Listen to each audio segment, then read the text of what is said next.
الحمدللہ رب العالمین والصلاة والسلام علی سید الانبیاء والمرسلین۔ سورہ ہود سے اللہ تعالیٰ نے اللہ رب العزت نے ساری مخلوق کو روزی پہنچانے کا ذکر فرمایا ہے کہ وہ سب کو روزی پہنچاتا ہے۔ کائنات کی پیدائش کا سبب یہ بتایا کہ نیک اور بد کی آزمائش ہو جائے کہ کون نیک عمل کر کے ثواب آخرت کا حقدار بنتا ہے اور کون بد عمل کر کے سزا کا حقدار قرار پاتا ہے۔ اچھا عمل وہ ہے جو شریعت کے اصولوں سے صحیح ہو اور خالص ثواب کی نیت سے کیا جائے۔ پھر حضرت سیدنا نوح علیہ السلام کی دعوت و تبلیغ کا ذکر کیا گیا ہے۔ قوم کے انکار پر اللہ تعالیٰ نے آپ کو کشتی تیار کرنے کا حکم دیا۔ جب آپ نے کشتی تیار کر لی تو تنور ابل پڑا۔ حضرت نوح علیہ السلام کو حکم ملا کہ کشتی میں ہر جنس سے حیوان کا ایک ایک جوڑا بٹھا دو اور اپنے گھر والوں کو اور ایمان والوں کو بھی سوار کر لو۔ ایمان والوں کی تعداد تقریباً 79 تھی۔ آپ کے بیٹے نے آپ کی بھی نہ مانی، اسے بھی اللہ تعالیٰ نے غرق فرما دیا۔ تو اس سے معلوم یہ ہوا کہ اگر نبی کا بیٹا بھی نبی پر ایمان نہ لائے تو وہ نجات نہیں پا سکتا۔ تو جب نبی کا بیٹا ایمان نہیں لاتا، عمل صالح نہیں کرتا، وہ نجات نہیں پا سکتا، تو پھر باقی کون رہ جاتا ہے؟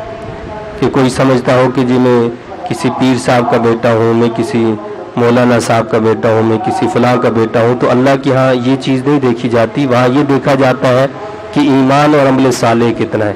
تو ایمان اور عمل صالح پر جو ہے وہ فیصلہ کیا جاتا ہے۔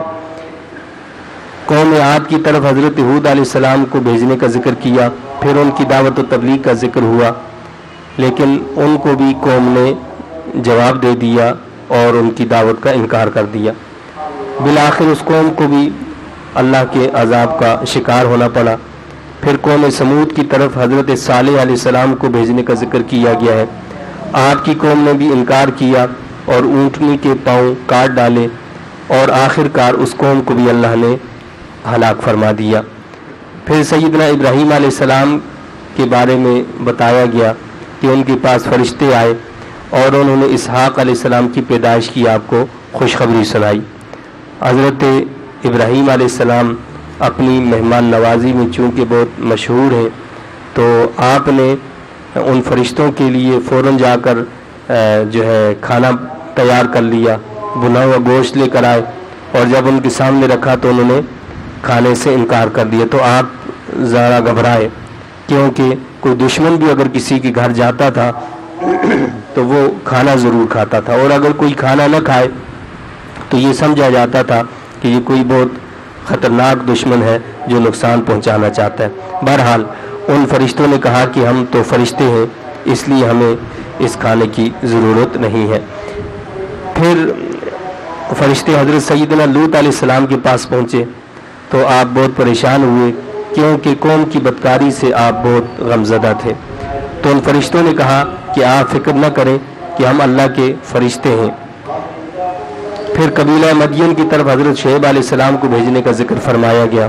یہ لوگ ناپ تول میں ڈنڈی مارنے کے عادی تھے۔ قوم نے نبی کی ایک نہ سنی، تب اس قوم کو بھی اللہ تعالیٰ نے ان کی بدعملی پر تباہ اور ہلاک فرما دیا۔ پھر سیدنا موسیٰ علیہ السلام کو فرعون اور اس کی قوم کی طرف بھیجنے کا ذکر ہے۔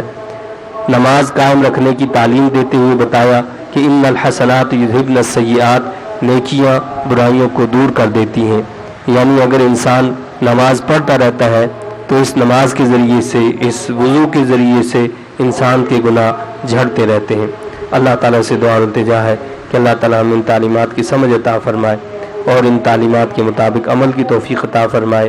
آمین۔ وآخر دعوانا ان الحمد للہ رب العالمین۔